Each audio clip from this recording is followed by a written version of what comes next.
بسم اللہ الرحمن الرحیم۔ عن معاویۃ بن الحکم السلمی قال قلت یا رسول اللہ امورا كنا نصنعها فی الجاہلیہ كنا ناتی الکخان قال فلا تات الکخان قال قلت كنا نتطیر قال ذاک شیء یجدہ احدکم فی نفسہ فلا یصدنکم قال قلت ومنا رجال یخطون قال کان نبی من الانبیاء یخط فمن وافق خطہ فذاک۔ یہ صحیح مسلم سے روایت لی گئی ہے، رقم ہے 4140۔ معاویہ بن حکم سلمی رضی اللہ عنہ بیان کرتے ہیں کہ میں نے یہ عرض کیا، یعنی رسول اللہ صلی اللہ علیہ وسلم کی خدمت میں عرض کیا، یا رسول اللہ ہم جاہلیت کے زمانے میں بعض کام کیا کرتے تھے، ان میں سے یہ بھی تھا کہ ہم کاہنوں کے پاس جایا کرتے تھے، یعنی کبھی کوئی فال لینے کے لیے، کبھی کوئی چیز گم ہو گئی ہے تو اس کے بارے میں حاضرات نکلوانے کے لیے کاہنوں کے پاس جایا کرتے تھے۔ نبی صلی اللہ علیہ وسلم نے فرمایا لیکن اب کاہنوں کے پاس مت جایا کرو، تو آپ نے روک دیا اس سے۔ کہتے ہیں کہ میں نے کہا کہ ہم برا شگون بھی لیا کرتے تھے، یہ کوا آ گیا ہے، بلی گزر گئی ہے، یہ بادل امڈ آئے ہیں، ہم برا شگون بھی لیا کرتے تھے۔ آپ نے فرمایا کوئی حقیقت نہیں اس کی، یہ خیال ہی ہوتا ہے جو تم میں سے کسی کے دل میں گزرتا ہے، یاد رکھو یہ تمہیں کسی کام کے کرنے سے روکے نہیں، یعنی محض اپنے آپ کو وہم میں مبتلا کر کے تم کوئی نیکی خیر کا کام کرنے جا رہے تھے، کوئی اپنی معاش کے لیے نکل رہے تھے، رک کے بیٹھ جاؤ گے تو اس کے بعد تو پھر کوئی کام بھی نہیں ہوگا۔ دوسرے سوال کا آپ نے یہ جواب دیا۔ میں نے عرض کیا ہم میں سے کچھ لوگ خط بھی کھینچتے تھے، یعنی اس طرح سے لکیر ڈال کے تو پیشین گوئیاں کی جاتی ہیں، رمل کا علم اس کو کہتے ہیں۔ بہت سے اس طرح کے علوم ہیں، رمل ہے، جفر ہے، اسی طرح یہ کچھ لوگ خط بھی کھینچتے تھے۔ اس پر نبی صلی اللہ علیہ وسلم نے فرمایا ایک نبی بھی خط کھینچا کرتے تھے، جس کا خط اس کے موافق ہو جائے وہ یہ خط کھینچ لے۔ تو اس میں کچھ چیزیں ہیں جو سمجھنے کی۔ پہلی تو یہی چیز کہ یہ جو انہوں نے فرمایا ہے خط کھینچنے کا ذکر کیا ہے، یہ میں نے گزارش کی کہ ایک پورا علم ہے اور یہ رمل کا علم رہا ہے، جس میں لکیروں اور ہندسوں کے ذریعے سے غیب کی باتیں بتانے کا دعویٰ کیا جاتا ہے، یعنی کچھ لائنیں لگا دی جاتی ہیں عام طور پہ زمین پہ،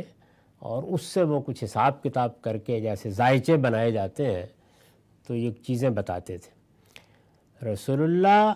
صلی اللہ علیہ وسلم نے یہ جو فرمایا کہ ایک نبی بھی خط کھینچا کرتے تھے، جس کا خط اس کے موافق ہو جائے وہ یہ خط کھینچ لے، کیا مطلب ہے اس کا؟ اس پر میں نے لکھا ہے کہ یہ زجر کا جملہ ہے، یعنی یہ اصل میں سخت تنبیہ کی ہے، آپ نے جھڑک دیا ہے، یہ زجر کا جملہ، زجر کہتے ہیں جھڑک دینے کو، اور زجر کے طریقے پر اس بات سے انکار کا اسلوب، یعنی پھر کر لو یہ کام، یہ بولتے ہیں نا ہم بعض اوقات، تو اس میں اگرچہ بات تو اس بات میں کہی جا رہی ہوتی ہے، یعنی پازیٹیولی آپ بات کر رہے ہیں، مقصود نفی ہوتی ہے، انکار ہوتا ہے، اور زجر کے طریقے پر اس بات سے انکار کا اسلوب قرآن و حدیث میں دوسرے مقامات پر بھی دیکھ لیا جا سکتا ہے۔ سورہ حج کی آیت 15 میں فَلْيَمْدُدْ بِالسَّبَبٍ إِلَى السَّمَاءِ ثُمَّ لِيَقْطَعْ، اسی کی مثال ہے، یعنی مطلب ہے کہ پھر آسمان میں رسی تانو اور کاٹ ڈالو اس کو۔ تو وہاں اللہ تعالیٰ نے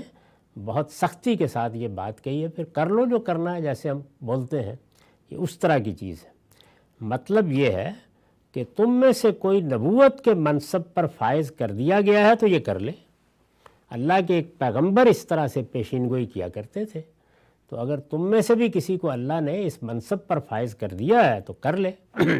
اس لیے کہ اس طریقے سے غیب کی خبریں بتانے کا معجزہ ایک پیغمبر کو دیا گیا تھا،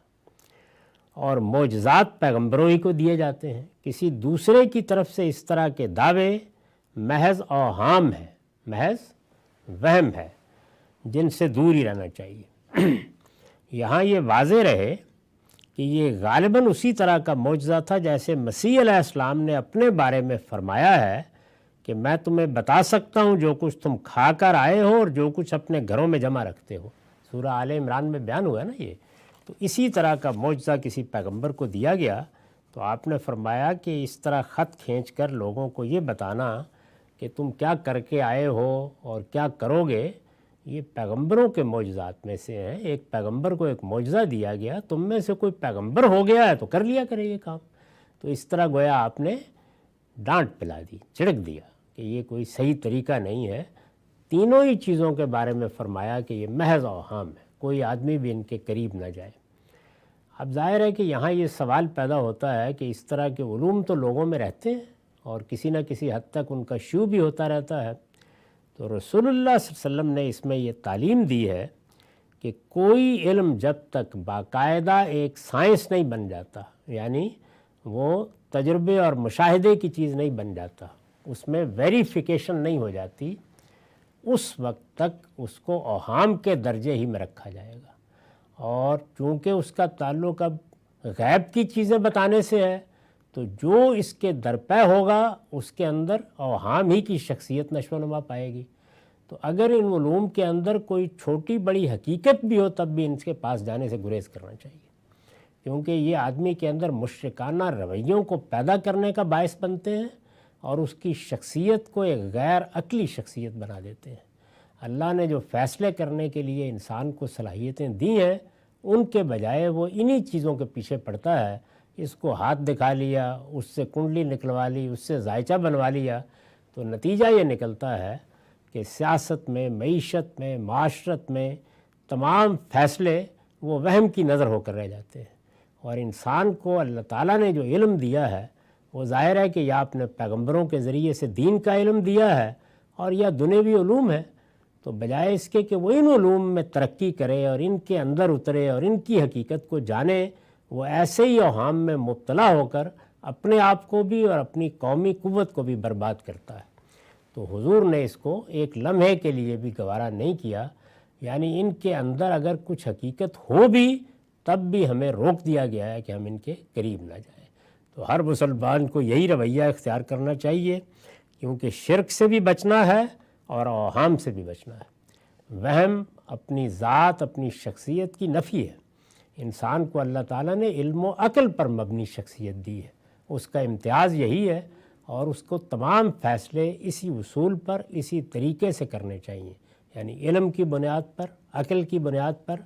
کسی چیز کا تجزیہ کر کے جو کچھ تجربات انسان کے ہیں، خواہ کوئی طب کا معاملہ ہے، علاج معالجے کا معاملہ ہے، کوئی فیصلہ کرنا ہے، کوئی سیاسی تدبیر اختیار کرنی ہے، سب میں ہمیں یہی تعلیم دی گئی ہے کہ ہم علم پر اس کی بنیاد رکھیں گے، ہمارے فیصلے عقلی فیصلے ہوں گے، اوہام پر بنیاد نہیں رکھیں گے۔ وآخر دعوانا الحمدللہ۔